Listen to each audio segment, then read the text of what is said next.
Good afternoon, ladies and gentlemen. My name is Dr. Holocaust. This is the Layer 2.5, and for the last time, I don't hate the Jews!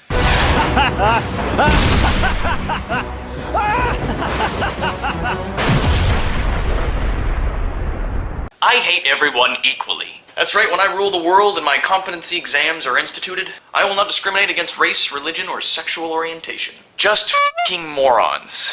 You know those people. I can't seem to get my computer to turn on. There's just this button that says, Power. Hell, I don't need to signal before crossing 8 lanes. It's Tuesday. And I find it interesting how people immediately assume that the Holocaust was just about the Jewish community. I mean, don't get me wrong, what happened was terrible. A whole community of people were butchered simply because they had a religion which really didn't bother other people. I mean, they were just different than others. A little over 6 million Jews were killed during the Holocaust that happened in the Second World War. But the actual death toll capped somewhere around 17 million. Other people who were killed include Romani, Soviet prisoners of war, Polish and Soviet civilians, homosexuals, people with disabilities and Jehovah's Witnesses, and finally political and religious opponents, whether or not these people were German by ethnic origin.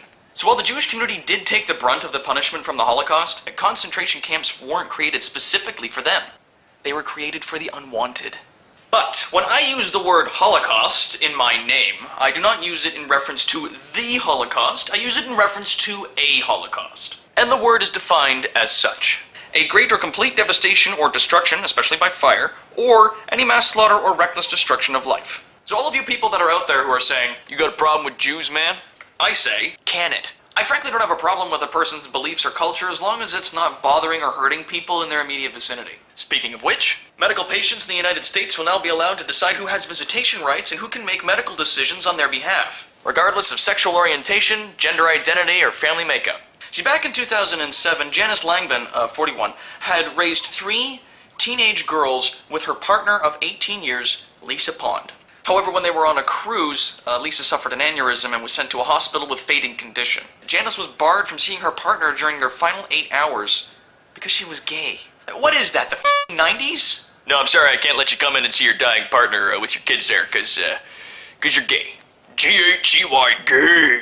Actually, I'm gonna have to ask you and your kids to turn on around and head out of the hospital. Don't want the other patients catching your gay.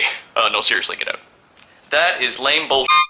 In these hours of need and moments of pain and anxiety, all of us would hope to have a hand to hold, a shoulder on which to lean, a loved one, to be there for us, as we would be there for them. Said President Obama. So the bad man Barack himself decided to tweak the legislation and created a new policy that prohibits discrimination against visitors, regardless of sexual orientation, disability, religion, sex, the whole jazz. And while this story is touching, unfortunately not everybody is as accepting of other people as the President of the United States. Prime example of which being the new governor of Alabama, Robert Bentley. This is a guy that literally moments after his inauguration turned to the crowd and said, all you folks that haven't accepted Jesus in your heart as your savior, not my brothers and sisters. Then he went on to say that he really didn't mean that, but that he just wants them to be his brothers and sisters, which is kind of promoting his own religion, which comes dangerously close to violating the First Amendment of the US Constitution, which forbids the government from promoting the establishment of any religion.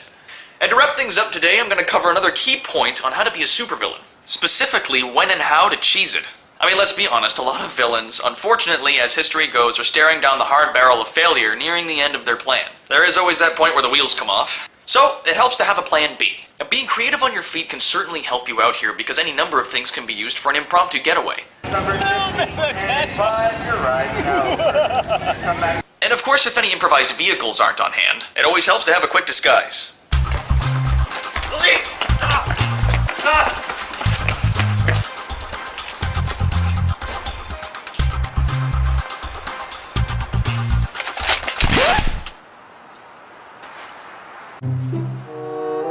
Have you seen a guy come through here? He had big gloves on. Which way did he go?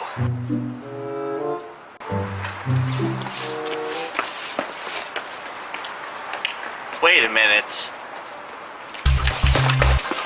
Yeah, that needs work. And that's all we have for today. As always, I'm Dr. Holocaust saying, stop. Don't be a douchebag.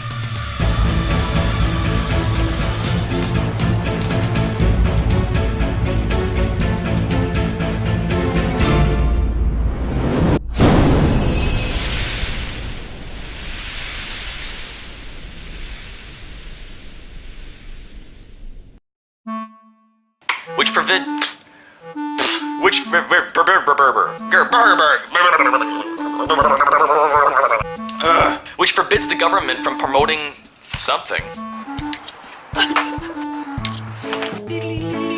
Create a new policy that created cortical electrodes. Cortical electrodes. Man, if I wanted school, then I'd have gone to school. This is a lounging chair. I can't really sit up. I can just sort of, yeah, lounging chair. Homosexuals, people with disabilities, homeless witnesses. Yeah, those guys. You know those homeless witnesses. Yeah. That wasn't bad. That wasn't bad.